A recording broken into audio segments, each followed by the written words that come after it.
కూర్చోండి ఫోటో కదా వీడియో 20 నిమిషాలు అక్కడ కూర్చోండి చక్కగా సైలెంట్ కూర్చోండి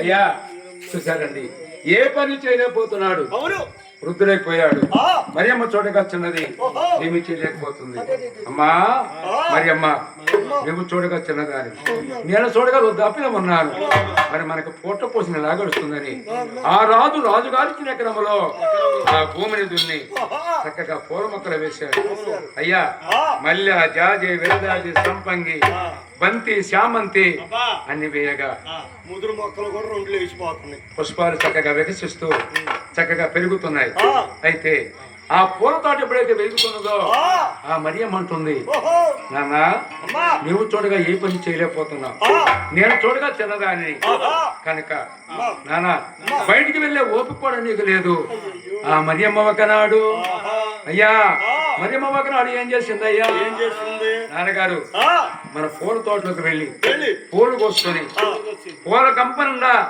పూలు పోసుకొని ఇదేనండి పూల కంప అంటే పూలగంప అంటే కథ ఏదో మీరు అనుకున్నారు ఎన్ని బాధలే ఉంటాయి సంతకాడు ఎప్పుడో పూలగంప అని చెప్పారు మరి నువ్వు ఇప్పుడు పూలగంప అని చెప్తున్నావు ఎప్పుడా చెప్పింది మీ బాబుదే కాదండి ఇప్పుడు అనారుష్టి కలిగింది కుటుంబంలో దిక్కులేని పక్షులయ్యారు ఇద్దరే తల్లి తండ్రి కూతురే ఉన్నారు తల్లి చనిపోయింది ముగ్గురు కూతురు చనిపోయారు ఆ పూలు కోసుకొని అయ్యా రాజవీధులు మండు టండలు చిన్నారి వాళ్ళ దిక్కులని పక్షిరా అమ్మా పూలోయమ్మ పూలోయ్ అంటూ కేక వేసనమ్మా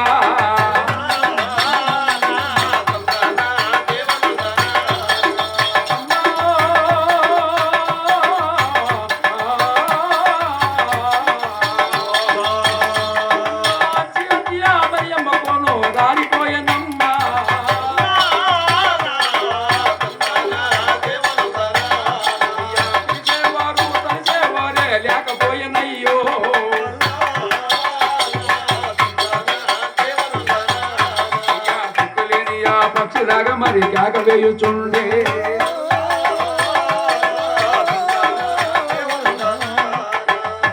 పూలోయమ్మ పూలని కేక వేస్తుంది మల్లా జాజి విరజాజి సంపంగి అమ్మా పూలోయమ్మ పూలు అంటుంటే ఎన్ని బజార్లు తిరిగినా ఒక్క పువ్వు కూడా కొనవారు లేరు ఒక్క రూపాయి కూడా రాలేదు మండు చెండ కోరు గాలి అరిసి చిన్నారి బాలకు నూరారిపోతుంది అయ్యో దేవా మా తండ్రి చూడగా వృద్ధుడు నేను చూడగా చిన్నారి బాలను మాకు పొట్ట ఏ విధంగా గడుస్తుంది ఆయన మాకు భోజనం ఏ విధంగా దొరుకుతుంది అని చూశారండి అది విధంగా కేకలు వేస్తుంది పూలు తెస్తేనే రారమ్మా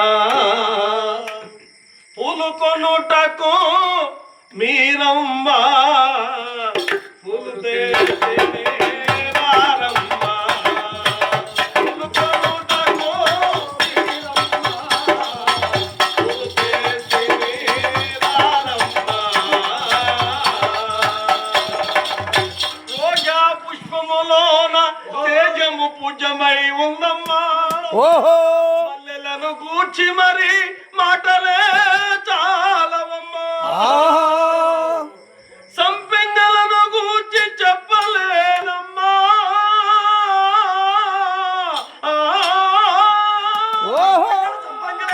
మల్లెలను గూర్చి మరి మాటలే చాలవమ్మా పూలు దేశేనే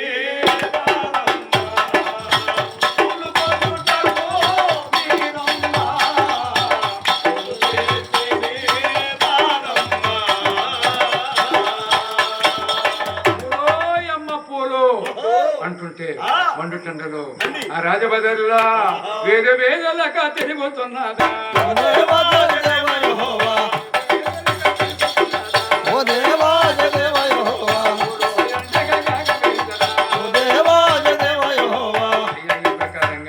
చూసారండి పూలో ఎమ్మ పూలు అంటుంటే అంటూ ఉంటే ఒక్క పువ్వు కొనవారు లేరండి. అరే, అరే, అరే. ఆ దేశాన్ని పరిపాలించే రాజుగారు కుమార్తె ఎమ్మెల్యే అమ్మ చూస్తుంది. అయ్యయ్యో చూడగా ముఖం పారు గారుతుంది, దిక్కులేని పక్షిగా గారుతుంది అని నడి వీధిలో మారిపోతున్నటువంటి మరియమ్మను చూస్తుంది. మా ఓ పాపా, ఓ మరియమ్మ అమ్మా తీసుకురా, నీ పూలను నేనే కొంటాను అని చెప్పగా పూల పట్టును చేత పట్టుకొని పరుగు పరుగు నా ఎమ్మెల్యమ్మ తాపు చేరినా.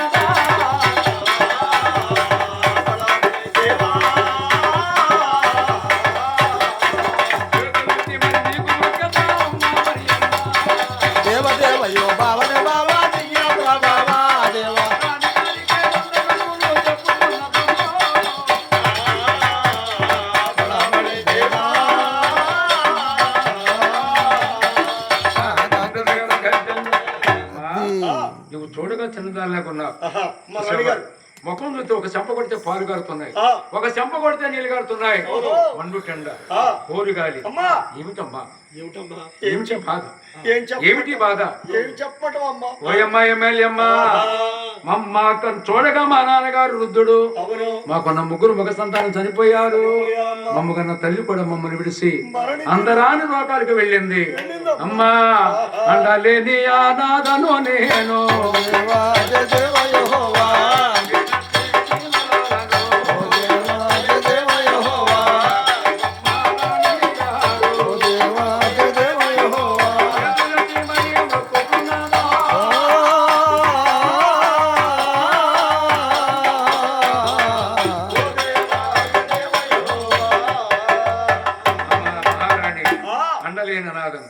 దిక్కులేని దీనురాలను.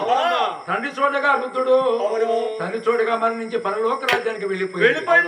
ఉన్న మగ సంతానం అయ్యా అంతరించిపోయింది, అనాథనైపోయానమ్మా, ఒక్కగాను ఒక్కదాన్ని మిగిలాను అని చెప్పగా జాలిపడి ప్రేమ కలిగి అమ్మా మరియమ్మ నీ జీవితమే పెద్ద విషాద కాదమ్మా, చూస్తుంటే నాకే దుఃఖం ముంచుకొస్తుంది కనుక ఒక్క మాట, రేపటి నుంచి అలాగే పూల గంపలంగా పూల పట్టుకురా, ఒక్క పువ్వు కూడా ఎవరికి ఇవ్వద్దు, అన్ని నేను కొంటానమ్మా, నీ పూలను నాకు ఇవ్వు, తగినటువంటి ఫలితాన్ని నిస్తాన్ని కొంత డబ్బు ఇస్తుంది. అయ్యా ఈ విధంగా పూలు తెస్తుంది, కొంత డబ్బు ఇస్తుంది. ఈ విధంగా ఎమ్మెల్యే అమ్మ మరి అమ్మ స్నేహమైపోయారా.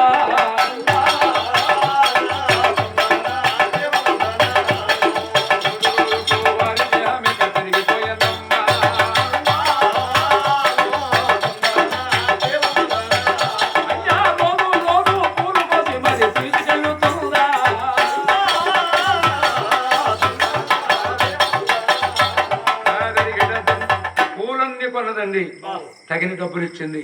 అయితే తీసుకుని వెళ్ళేటప్పుడు మరియమ్మ ఎమ్మెల్యేమ్మ ఇద్దరు కూడా స్నేహమైపోయారు, ఇద్దరు స్నేహితుల్లాగా మారిపోయారు. ఆ పువ్వులు సంగతి పక్కన పెడితే 8 పువ్వులు మిగిలి వెనకాల ఈ 8 పువ్వులు పోవా. 8 పువ్వులు అంటే ఆ మరియమ్మకి ఎంత బాధ ఎందుకు వచ్చింది, వాళ్ళ కుటుంబం ఎందుకయింది అయ్యా, ఎంత విషాద కాదులో మనం 100 రూపాయలు ఏం బాగుంటుందా అనుకుంటున్నారు. వాళ్ళు మొత్తం వాళ్ళు ఏరు పెట్టి పీక్కునే బ్యాచ్, వాళ్ళు పింఛన్ బ్యాచ్. ఈ పూలకి ఏరు ముద్ర అయితే 8 కాగితాలు పీక్కోవటమే అంతేనా. అవతాల గవర్నమెంట్ జాబు వీళ్ళందరూ రిటైర్ అయిపోయి వచ్చిన కడుగు వృద్ధుల్లాగా ఉన్నారు, ముసలి వాళ్ళలాగా ఉన్నారు. వాళ్ళ గవర్నమెంట్ జాబ్ ఏంటి? ఫస్ట్ తారీఖు వస్తే ఏళ్ళు పెట్టడం పీక్కోవటమే. ఏంటో ఏళ్ళు పీక్కునేది, ఏళ్ళు పెట్టడం పీక్కోవడం ఏంట్రా? 500 కాగితాలు 8 రాయి 4000. అవునా? అదే ఒరే సోదరా, నువ్వేమట్లా అనాల్సిన అవసరం లేదు, వీళ్ళు వినాలి. ఈ మరియమ్మ చరిత్రను తెలుసుకోవాలి. ఈ పూలగంప అంటే ఏంటి, దీనికి పేరు ఎందుకు పెట్టారు అనేది పేరు సంగతి కాదు. వీళ్ళు ఎప్పుడు పోతారా, నేను పోతా మయామ పెందలాడు రమ్మందరా. అదేంట్రా పెందకాడ రమ్మని నేను ఈ రోజు బాటల పెందకాడ రోజు బాటల అదేంటి రాత్రి వాన వచ్చింది గట్టపోయావు. అవునా? ఏదో ఉండరా ముడుపులు మెరుపులు ఒక పిడుగు పడాల్సిందట్టు క్రాసింగ్ పోసి క్రాసింగ్ పరిగిపోతుంది అంటే మీ ఆ క్రాసింగ్ పత్తికి వెళ్తున్న మీ ఆవిడకి నీకు కూడా క్రాస్ అవుతుంది. పువ్వుకు పువ్వు వేసి వద్దటమే అంతేనా? పువ్వుకు పువ్వు వేసి రుద్దు వదిలి పెట్టమే. అంత రింగ్ వేస్తున్నారా? అంటే మీ అమ్మాయి క్రాసింగ్కే నువ్వు కథ వచ్చారు కావు పని పోతుంది. నేనేమో ఆ, తెల్లారి 9ంటికే ఇంట్లోకి వస్తా, ఆ. అదేమో క్యారేజ్ కట్టుకొని క్రాసింగ్ పోద్ది. అంటే నువ్వు 9 గంటలకు ఇంట్లోకి వెళ్తుంటే ఆ 9ంటికి క్యారేజ్ కట్టుకుని బయటకు వస్తావు. బయటికి పోద్ది. నువ్వు బ్యాగ్ తో లోపలికి క్యారేజ్ తావు బయటికి. బయటికి అంటే ఇద్దరికే మధ్య ఇక్కడ క్రాసింగ్. మళ్ళీ సాయంత్రం ఏమో ఆ. అదే ఇంట్లోకి వస్తుంటే నేను బయటికి పోతుంటా. అంటే బ్యాగ్ తీసుకుని నువ్వు బయటకు వస్తుంటే ఆమెకి కొత్త క్యారేజ్ తీసుకుని లోపలికి వస్తా ఉంటది. పనులు అవట్లే. అయ్యో ఏం పనులు నీకైతున్నాయా?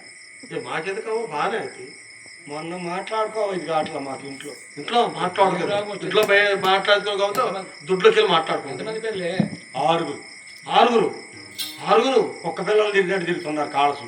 ఇంట్లో ఎరా మాట్లాడుకుందామని పెరట్లో పోయినాం. ఇంట్లోకి ఎందుకు? ఇంట్లో బాత్రూమ్ బెడ్రూమ్కి వెళ్ళి మాట్లాడుకోవచ్చు. కిసకిసలు అట్లా పిల్లలు. ఎప్పుడైతే పెరట్లో పోయినావో తెల్లారుజాము దప్పుడు ఇప్పుడు వారా ఒకటే కాదు. అదేలే. మళ్ళీ ఇంట్లోకి వచ్చినాం. మరి ఏం చేస్తారు తప్పదుగా. ఏంటో పండుకుంటే నిద్ర పట్టట్లే. ఊరికే మెదల బుద్ధి అవుతుంది. అంటే నిద్ర పట్టపోవటమేండి. మొత్తాలు పని చేస్తూ మార్చిపోయావు. పడుకొని నిద్ర పోవచ్చు ఫ్యాన్ వేసుకొని. ఏందో లేచి మా యావ దగ్గర పోయి అట్లా అనిచ్చిన. ఏంటది? సీటా? దానికి కూడా నిద్ర పట్టట్లేదు కానీ దిక్కులు లేచి కూర్చుంది. ఏది ఆవిడ? అంటే ఆవిడ కూడా అందే ఏంటంటే నిద్ర పట్టట్లేదా అంది. అంటే నువ్వేమన్నావు మరి? అవునే అన్న. అంటేనే ఆలస్యం. చిన్నపిల్లోళ్ళు లేచి అంటాడు, ఏమంటాడు? నాన్న అమ్మ నేను చేస్తాను. ఏం చేయట్లేరా? నీకు దండం పెడతా. అవునురా. నువ్వు లేకపోతే నేను ఏమన్నా చేసి ఉండేమో. లెగిసినావు కాబట్టి ఇప్పుడు నేనేం చేస్తా? పగులైతే 10 రూపాయలు ఇచ్చి కొట్టుకాడికి పంపించండి. ఈ రాత్రి కాలంలో నిన్నెడు పంపిస్తా. అమ్మ నేనేం చేస్తా? మూసుకొని పోయి పడుకున్నా. అవునా? అందుకనే పిల్లోళ్ళు ఇవాళ పిల్లోళ్ళు కాదు పిడుగులు. చెల్లు చేతికిస్తేనే బోధంటున్నారు, లేకపోతే ఏడుతున్నారు కింద పడి. పెద్ద పెద్ద పోట్లాట్లు అయిపోతున్నాయి. అందుకని పెద్ద సమస్యలు వచ్చి జాగ్రత్త. పిల్లోళ్ళు అందరికి ఉంటారు, అవును జాగ్రత్త. మరి నీళ్ళు బారు పోసి వస్తా. నాకు ప్లాస్కొని ఎండింది. సంతకాడ నుంచి తాగి నీళ్ళు ఆడిపోతారా? అవునా? ఉంటే ఉండి 5గురు లేకపోతే మీరు కూడా పోండి. లేకపోతే దే